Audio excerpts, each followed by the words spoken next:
வணக்கம். உலகெங்கிலும் உள்ள ஜோதிட ஜோதிட அபிமானிகளே, யூடியூப் நேயர்களே, மாதா பிதா குரு தெய்வ அருளாலும் மற்றும் பஞ்சபூதம் நவகிரகங்களின் துணையுடனும் கற்றது கைமண் அளவு கல்லாத உலக அளவு நாம் என்னுடைய அனுபவங்களை தங்களுடன் பகிர்ந்து கொள்வதில் பெருமகிழ்ச்சி அடைகிறேன். அதாவது பரிகாரங்கள் மூலமாக எந்த ஒரு பிரச்சனையும் சரி பண்ண முடியுமா? பரிகாரம் என்று அனைத்து வகையினரும் வழிகாட்டுகிறார்கள். நான் செய்யாத பரிகாரம் மற்றும் கடவுள்களிடமோ அல்லது கடவுளின் பிரதிநிதிகளான நவக்கிரகங்களின் பிரதிநிதியான கடவுளுக்கும் நமக்கும் இடையில் இருக்கக்கூடிய இடைத்தரகர்களோ யாரிடம் கேட்பது? எனவே நம்முடைய அனுபவங்களில் உண்டு என்று கூறிய கூற்றினை நம்பி பரிகாரங்களும் செய்து கொண்டு உள்ளோம். சிலர் அவருடைய தாலிகளை கூட உண்டியலை போட்டு உண்டியல் நிரம்புகிறது. இடைத்தரகர்கள் இதனை பயன்படுத்தி கொள்கிறார்களா? சரியான வழிகாட்டி கிடைத்தவர்களெல்லாம் கொடுத்து வைத்தவர்கள், சரியான வழிகாட்டி கிடைக்காதவர்களெல்லாம் நஷ்டமும் பொருள் நஷ்டமும் கால நஷ்டமும் அவர்களை வந்து சேரும். எனவே விதி மதி கதி என்று நாம் சில சொற்ப பணங்களுக்காக நாம் விதி கெட்டால் மதியை பார், மதியை கெட்டால் கதியை பார் என்று மூன்றுமே கெட்டுவிட்டால் மாறும் விதி, மாறாத விதி, மாற்றப்படும் விதி என்றால் பரிகாரங்கள் மூலமாகவே விதிகளை மாற்ற முடியுமா என கேள்விக்குறியான ஒரு விஷயங்களாகும். எனவே பரிகாரங்கள் மூலமாக ஒரு விதி மதி கதி மாறவில்லை எனில் யாரிடம் சென்று கேட்பது?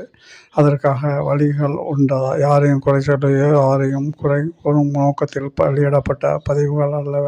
எனவே பரிகாரங்கள் மூலமாக விதி மதி கதி மாறாத மாற்றப்படும் என கூற்று ஏற்றுக்கொள்ளக்கூடியதா என்ற வினாவினுடன் இந்த பதிவு யாரையும் குறை கூறியான பதிவுகள் அல்ல.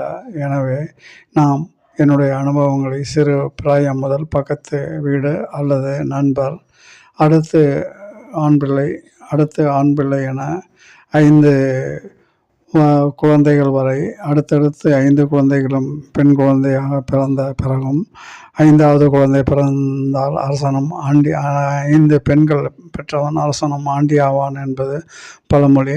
5ற்கு அடுத்து இந்த ஜாம்பவான்களும் ஜோதிட வல்லுநர்களும் ஜோதிடத்தில் மிகவும் புறமை பெற்றவர்களும் அடுத்து ஆண் பிள்ளை என கூறியதன் நம்பி அவர் 6வது குழந்தையும் பெற்றுக்கொண்டார். அதுவும் பெண் பிள்ளையாக இருந்து அவருடைய உறவினர் மனைவியினுடைய அக்காலிடம் வளர்ப்பதற்காக கொடுத்து விட்டார். இது என்னுடைய உண்மை சம்பவமாகும். எனக்கு கர்மம் செய்ய கர்மாதிபதியினுடைய காரணங்களை கூறி எனக்கு விளக்கங்கள் கூறவும் என்றால் உங்களுக்கு கர்மம் செய்ய கர்மாதிபதி கர்மம் செய்ய உண்டு என்று கூறினால் இன்று வரை கிடையாது. 50 ஆண்டுகளாக நானும் இதனை தேடுதல். எனவே தேடுதல் என்பது மிகப்பெரிய ஒரு கொடுமையான காலமும் பொருளும் விரயங்கள் ஆகும். எனவே சரியான வழிகாட்டி கிடைத்தவர்களெல்லாம் கொடுத்து வைத்தவர்கள் என்பது என்னுடைய அபிப்பிராயமாகும். எனவே நாம் பெற்ற இன்பம் இவ்வையகம் பெறவும் யாம் பெற்ற துயரங்கள் இவ்வையம் பெறக்கூடாது என்ற நோக்கத்திலேயே எமது பதிவுகள் இருக்கும். எனவே இந்த காலமும் நேரமும் பொருளும் விரயங்களுக்கு காரணம் நாமே தான் என்று பிறர் அல்ல.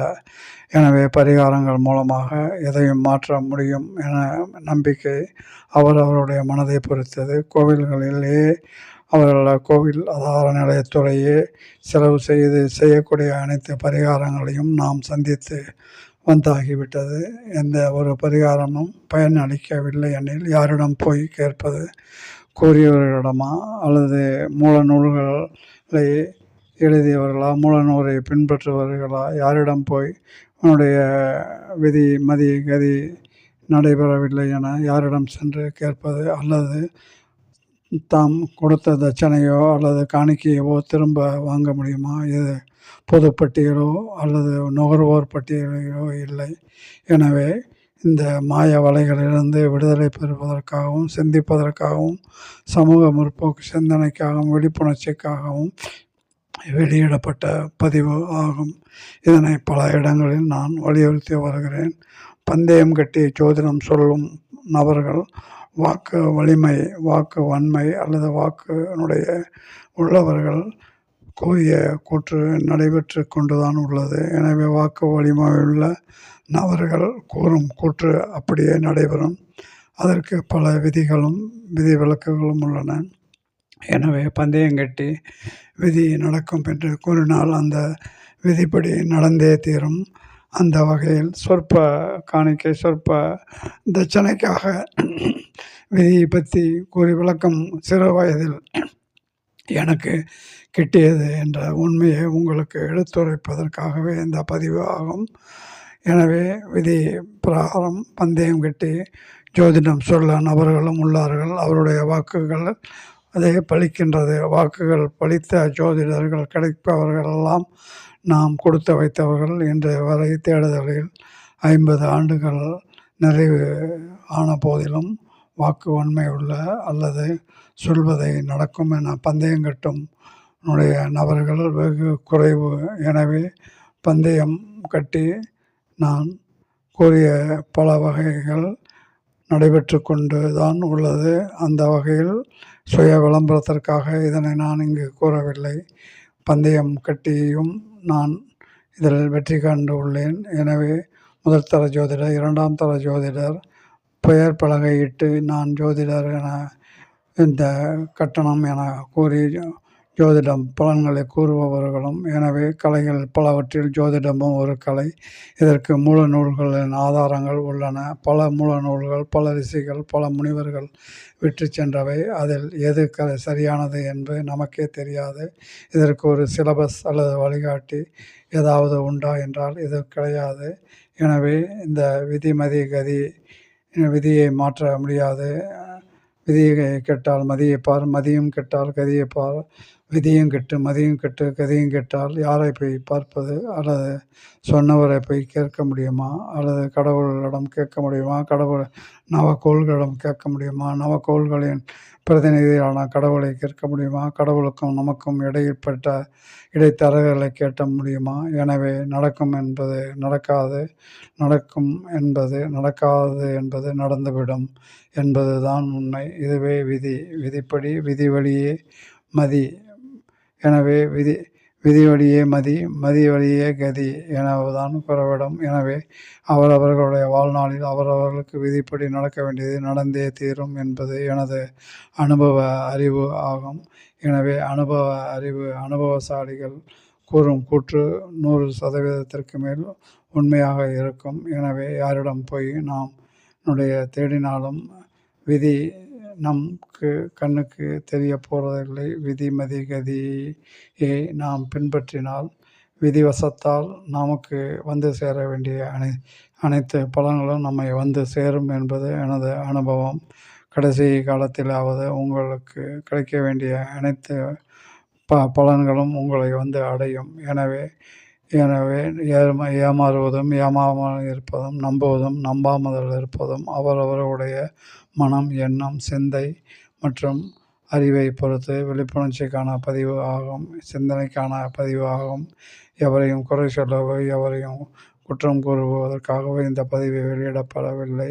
எனவே மாய வலைகளிலிருந்து வெளியே வாருங்கள். உங்களுக்கு சரியான வழிகாட்டி கிடைத்து நல்ல பலன்களை அடைய என் மானசீகமான வாழ்த்துக்களை கூறி இந்த ஒரு பதிவினை உங்கள் முன் சமர்ப்பிக்கின்றேன்.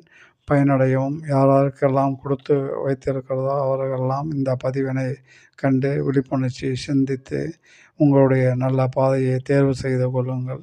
உங்களுக்கு கண்டிப்பாக இந்த ஒரு பதிவினை பார்க்கும் பொழுது உங்களுக்கு கண்டிப்பான ஒரு சரியான வழிகாட்டி கிடைக்கும் என்பது என்னுடைய மானசீகமான வாழ்த்துக்கள். பெரியவருடைய வாழ்த்துக்களை அனைவரும் பெற வேண்டியது அவசியமாகும். எனவே முன்னோர்கள் வாக்கு, என்னுடைய முன்னோர்கள் வாக்கு, முன்னோர்களிடம் மானசீகமான அவருடைய ஆசீர்வாதத்தை பெற வேண்டியது அவசியம் ஆகும். எனவே இந்த வகையில் உங்களுக்கு நான் வாழ்த்துகிறேன், மானசீகமாக வாழ்த்துகிறேன். உங்கள் எல்லா நலமும், எல்லா வளமும், எல்லா பலனும் பெற நவக்கோள்கள், பஞ்சபூதங்களும் உங்களுக்கு துணை புரிவார். பஞ்சபூதங்களுக்கு அனைத்தும் கட்டுப்பட்டது. பஞ்சபூதங்களுக்கு நவக்கிரகங்களும் கட்டுப்பட்டது. எனவே என்னுடைய முடிவு ஆகும். நன்றி, வணக்கம் தொடரும். நன்றி, வணக்கம் தொடரும்.